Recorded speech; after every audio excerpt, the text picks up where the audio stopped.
I'm Cyndy Amadrago. Welcome to my take. Over the years, the school has recorded a series of unprecedented events surrounding elections, students' elections on campus. But guess what? There's good news. In an attempt to avoid the reoccurrence of such unprecedented events, we are here on the interactive segment on My Take. Join me as we unravel our student political hopefuls and get to know their policies better. So today, I have here with me Mr. Isaac Opia, Kojo Mensah with Team Democrats. Good to see you. Good to see you too. How have you been? Fine, thank you. You look good. Thank you. Okay. Mr. Opia, rumor has it that you're chip of the old block. How true is that?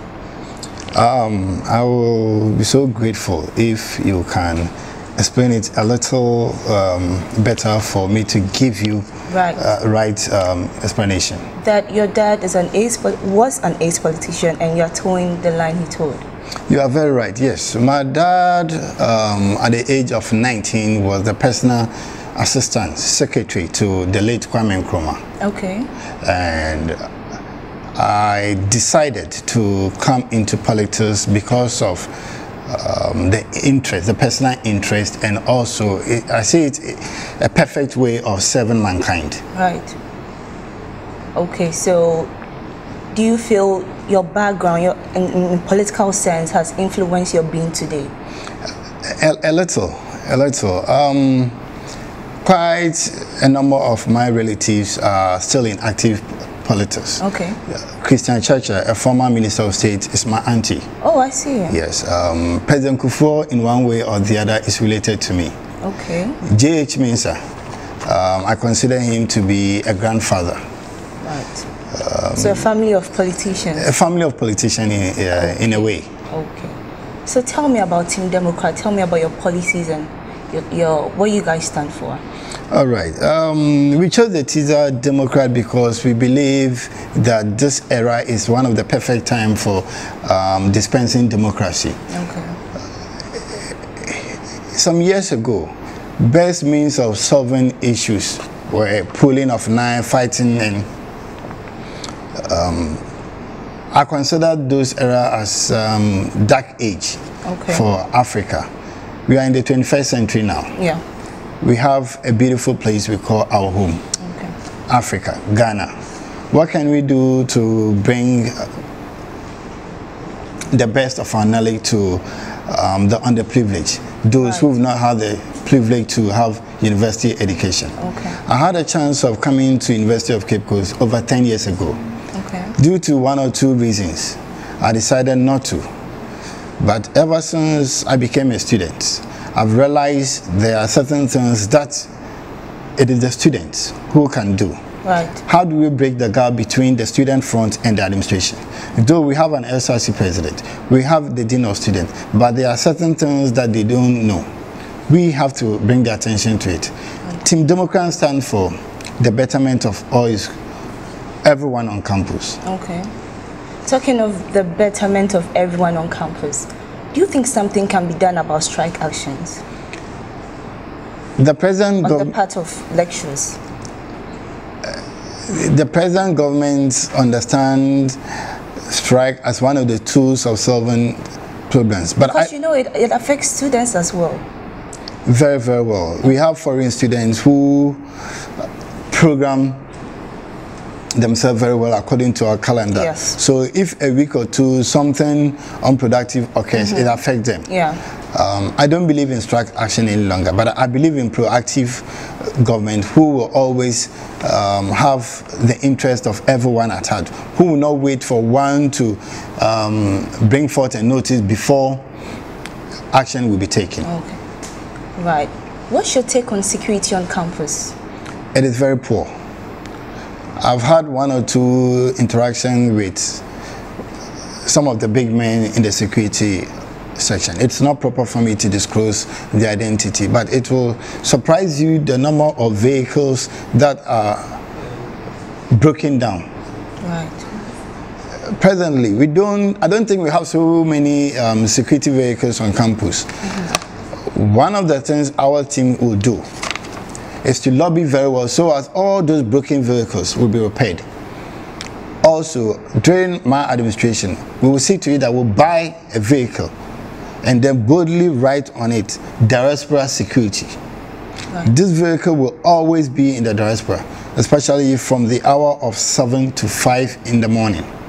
We will install CCTVs in certain vital places. I see. We will see to it that every hostel has a security personnel. This security personnel will be trained by our school security section. Okay.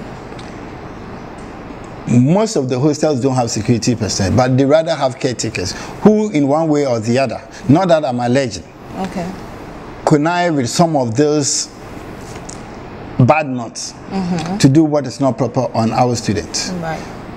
If I have my way, if the administration will permit, we will liaise very well with them. So as every hostel that houses UCC students will make sure the security on personnel is someone recommended by the UCC.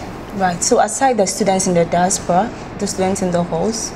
The students in the hall, the issue isn't so bad, but I believe you should make sure your next door knows your whereabouts. If you are not in the room and you think you are not going to lock your door because your key cannot be traced or something or anything of that sort, please communicate to your next door. Let the fellow know there's a problem on my door. So anytime you hear or anything of that sort, please see to it that whoever enters is someone we know.